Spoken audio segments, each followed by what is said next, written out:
Yes, coming through the flooding and the rain in Emilia, Romagna in Italy all through last week to stop the F1 race in Italy this weekend. It has been challenging for the people of northeastern part of Italy in Imola. It affected some part of Italy also. If you're watching the Italian Open in Rome, you will see some games were stopped. There is no flooding in Rome actually, but the rain has been intense and it has stopped some games, and it has affected some players, making them lose some games because when the clay court is too wet, it gives imbalance in play. So we can see how it has affected some of the games that are going on. But the rain is so intense in Imola and it has caused flooding, and actually it has killed 13 people and it has displaced over 10,000 people, which is not a good thing to reckon with. And it was a good thing F1 were able to cancel the race, though we learned they are postponing the race. But for me, I think when we look back at what is happening and what has happened, the recovery for the people of Imola will be so great. It will be difficult for them to recover their economy, their people, the loss, the businesses, the homes, because they were really dragging in mud. They are really dragging in mud. Houses were destroyed. A lot of houses, a lot of lives were affected. And thanks to the Alpha Tauri team that stood back to help the people with Yuki Tsunoda especially. We saw a lot of his videos with some of his team packing sand, packing mud.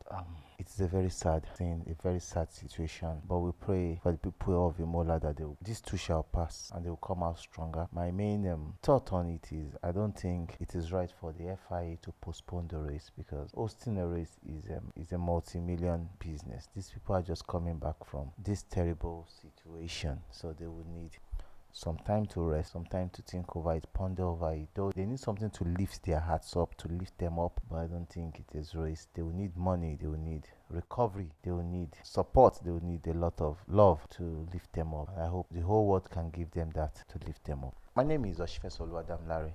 I'm a mechanic. Welcome to Exxon F1, also known as from Lawon, Colombo, Africa. Now, to Hungary. It's not new that most countries in Europe have more than one racetrack. I can tell you, in Italy, they have about 4 racetracks. An FIA grade 1 standard racetrack. In Spain, they have good 4 F1 standard racetrack. Britain has just one in Silverstone. Portugal has 2, Holland has 1, Belgium has 1, and even Russia has 3, But the Hungaroring will be having a competition. That is the Balaton circuit. The Balaton circuit is about 87 kilometers away from Budapest in Hungary. And this new track is an F1 standard track, but the track was built with an FIA grade 2 license. Now that track has 16 tons, which is anti-clockwise, and with the current build of that track, with their future anticipation, the owners of the track have confirmed that they can increase the capacity to about 120,000 people, and they are trying to apply for the highest license, which is the FIA grade 1, so that they can host races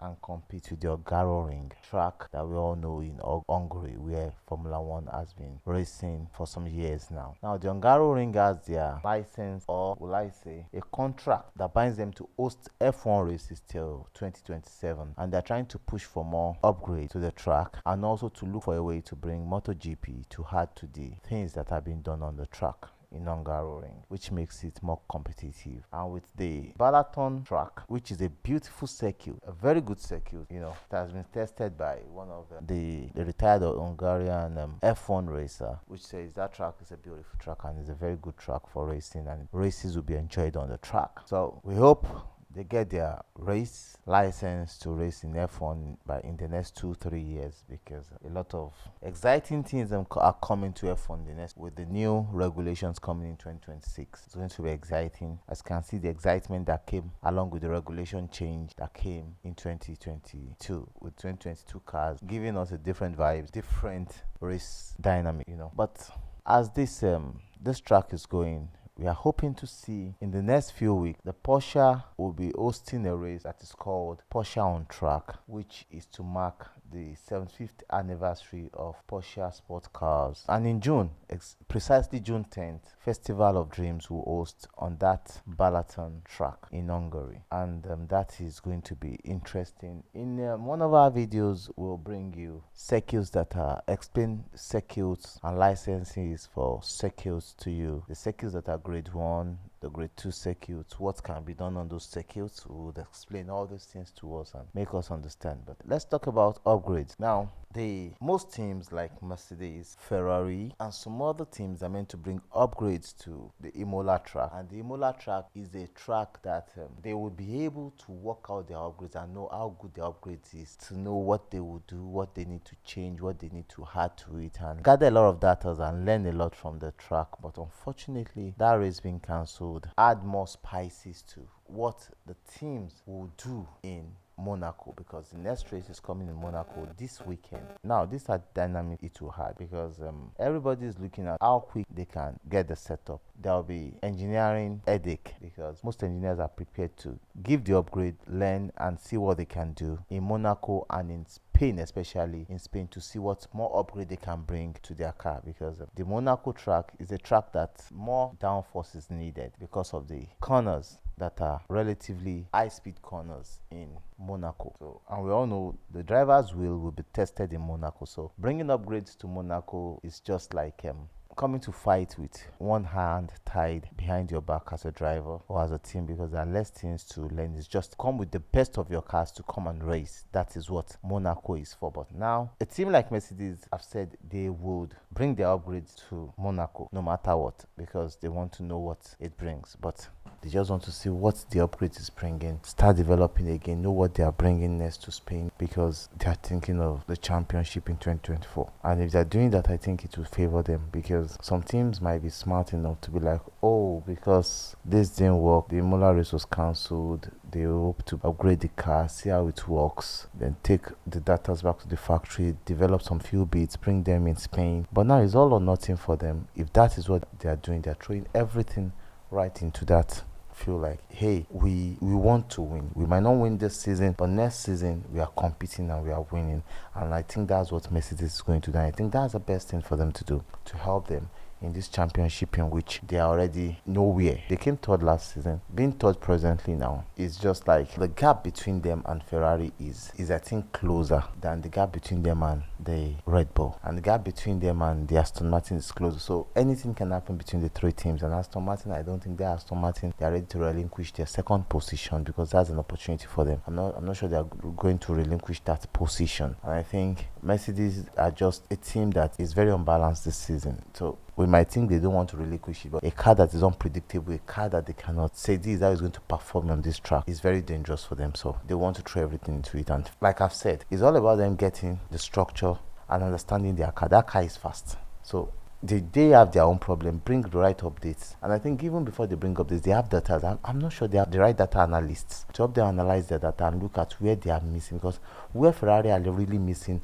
are in the race pace. Because if they can put all their energy in qualifying one lap and they can't get the race pace, as in be closer to the Red Bull, because if they are closer to the Red Bull will make mistakes. We've seen Red Bull make such mistakes 2016, 2017. So Red Bull and Ferrari are so close to Mercedes, but the reason why they were unable to win championships then were because they were making mistakes, unnecessary mistakes. Mercedes were making the right calls. Even right now, a bad vehicle the Mercedes have, they are still making the right calls, the right decisions. At least their decisions in the races, in qualifying, are 90% better than Red Bull and Ferrari. So which means if there's a team that's closer to the Red Bull, it means Red Bulls are going to make mistakes. And like I said, if any team is closer to them, we start seeing their flaws, because they want to put more pressure on the engine, on the chassis, and those parts will fail. So now a team like Mercedes have said they would bring their upgrades to Monaco no matter what, because they want to know what it brings. But will that help or change the dynamics of the race, or the kind of upgrades they are thinking of bringing to Spain or to some other races? That is one. Two, it will change the dynamics in tire. They are meant to test the new tires Pirelli are bringing for 2024, and to help understand the tire allocation and the qualifying test. Now, with the cancellation of Emilia Romagna, it means the next tire test will be in Hungary. That's the Hungaroring racetrack. Now, there are less things to learn, and tires are important. Now, they are thinking of bringing tires that needs no blanket in 2024. Now, they've not started testing, so now they can adapt that to the new cars they will be building in 2024. It's going to be an headache because the only test they will be having again aside from this is in Hungaroring. Now, if they're having that test in Hungaroring, and most of the teams are not prepared, going to be a big headache for the teams, for the drivers ahead of 2024, because 2023 is already in. But ahead of 2024, though there will still be a test in Abu Dhabi when the season closes, but data they are gathering now will help them in build up for 2024 tires. But now it means with the new dynamics we are having now, it's going to be an interesting 2024. Take it or leave it, a very interesting 2024. It's coming up. A lot of things are happening this year that is making the races more interesting and a lot of things to be more great. Now, with the Imola race cancelled again, the dynamics of engine and gearbox allocation might change because that is the second race cancelled for the year. Remember, the Chinese race was cancelled. There meant to be 24 races. Chinese race was cancelled. Now we're having the Imola race cancelled or postponed. Now, what happens to the number of engines stipulated for the year and number of transmission plated for the year? Now, the teams should still have their 4 transmission, but the engine, what happens to that? The dynamic will change. Now, this will also affect the cost cap. Now, losing a race with the cost cap of 137.4 million limit and the Imola did not happen, how will the FIA be able to calculate that? How will they be able to manage the cost cap issue to see how each team have used the allocation and all that? Now, it will affect the commercial right income because the Imola race didn't happen. But all that being said, the major thing is this: the teams, how will they cope this season? How are they going to cope? Especially teams coming with upgrade. How will they be able to close up or to get close to the Red Bull? Because if these teams are bringing upgrades to Monaco, the dynamics have changed.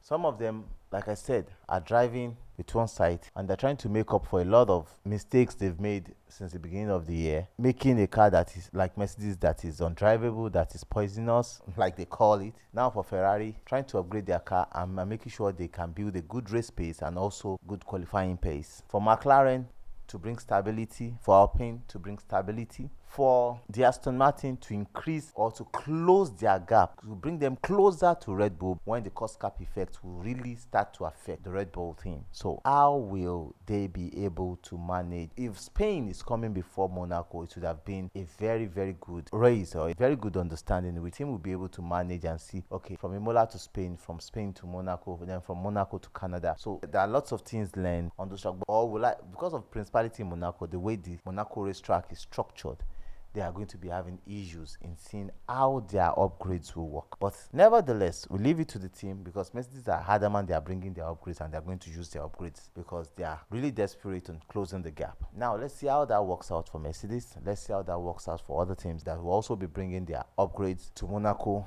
And let's see where the race dynamics is, who the losers will be and who the winners will be. But up until Monaco in the next 7 days, subscribe, share, like, comment. Let's build this community. Let's make this community bigger and larger. We love you. Cheers.